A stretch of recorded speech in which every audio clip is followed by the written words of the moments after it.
Dropout, the wisest person I ever met in my life, who taught me to combine knowledge and wisdom to make an impact, was my father. A simple cook. Wisest man I ever met in my life. Just a simple cook. Left school in the 3rd grade to help out on the family farm, but just because he left school doesn't mean his education stopped. Mark Twain once said, "I've never allowed my schooling to get in the way of my education." My father taught himself how to read, taught himself how to write. He literally challenged himself to be the best that he could all the days of his life. I have 4 degrees. My brother is a judge. We're not the smartest ones in our family. It's a 3rd grade dropout daddy. A 3rd grade dropout daddy who was quoting Michelangelo, saying to us, "Boys, I won't have a problem if you aim high and miss, but I'm going to have a real issue if you aim low and hit." A country mother quoting Henry Ford, saying, "If you think you can or if you think you can't, you're right." Another lesson from this 3rd grade dropout: "Son, you'd rather be an hour early than a minute late." We never knew what time it was at my house because the clocks were always ahead. My mother said for nearly 30 years my father left the house at 3:45 in the morning. One day she asked him, "Why, Daddy?" He said, "Maybe one of my boys will catch me in the act of excellence. I want to share 2 things with you." Aristotle said, "You are what you repeatedly do." Therefore, excellence ought to be a habit, not an act. Don't ever forget that. I know you're tough, but always remember to be kind. Always. Don't ever forget that. Next lesson. Lesson from a cook over there in the galley. Ego is the anesthesia that deadens the pain of stupidity. Y'all might have a relative in mind you want to send that to. Let me say it again. Ego is the anesthesia that deadens the pain of stupidity. Pride is the burden of a foolish person. John Wooden coached basketball at UCLA for a living, but his calling was to impact people. And with all those national championships, guess what he was found doing in the middle of the week? Going into the cupboard, grabbing a broom, and sweeping his own gym floor. You want to make an impact? Find your broom. Every day of your life, you find your broom. You grow your influence that way. That way you're attracting people so that you can impact them. Final lesson. Son, if you're going to do a job, do it right. How average I can be. Always been criticized about being average. But I want to tell you something. I stand here before you, before all of these people, not listening to those words, but telling myself every single day to shoot for the stars, to be the best that I can be. Good enough isn't good enough if it can be better, and better isn't good enough if it can be best. Let me close with a very personal story that I think will bring all this into focus. Wisdom will come to you in the unlikeliest of sources, a lot of times through failure.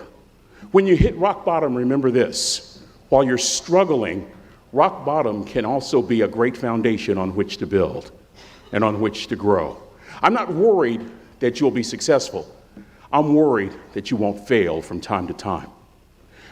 The person that gets up off the canvas and keeps growing, that's the person that will continue to grow their influence.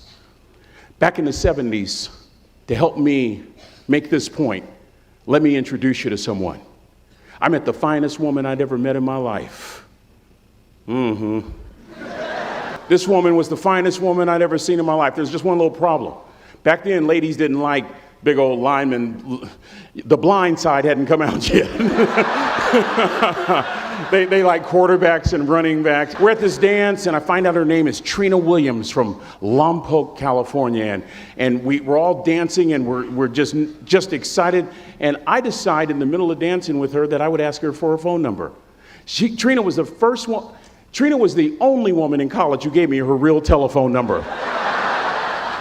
The next day, we walked to Baskin & Robbins ice cream parlor. My friends couldn't believe it. This has been 40 years ago, and my friends still can't believe it. We go on a second date, and a third date, and a fourth date.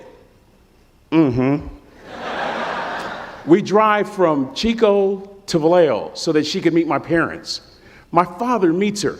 My daddy, my hero, he meets her, pulls me to the side and says, "Is she psycho?" But anyway, We go together for a year, 2 years, 3 years, 4 years. By now, Trina's a senior in college. So now it's time to propose. So I talk to her girlfriends, and it's California. It's in the 70s, so it has to be outside. Have to have a candle, and you have to have, some chocolate. And listen, I'm from the hood. I had a bottle of Boone's Farm wine. That's what I had. She said yes. That was the key. I married the most beautiful woman I'd ever seen in my life. Y'all ever been to a wedding, and even before the wedding starts, you hear this? How in the world? And it was coming from my side of the family.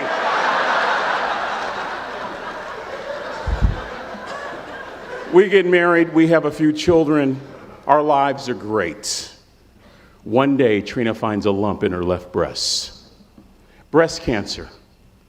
6 years after that diagnosis, me and my 2 little boys walked up to Mommy's casket. And for 2 years, my heart didn't beat.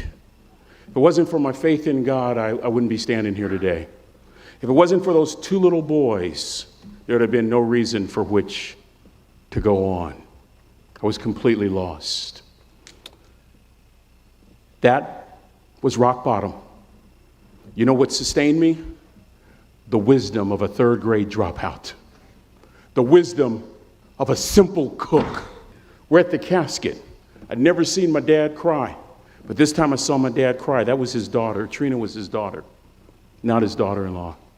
And I'm right behind my father, about to see her for the last time on this earth. And my father shared 3 words with me that changed my life right there at the casket.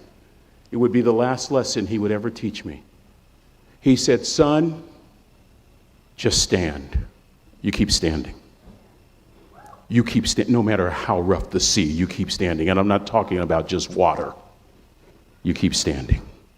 No matter what, you don't give up. To ask y'all one question, a question that I was asked all my life by a 3rd grade dropout. How you living?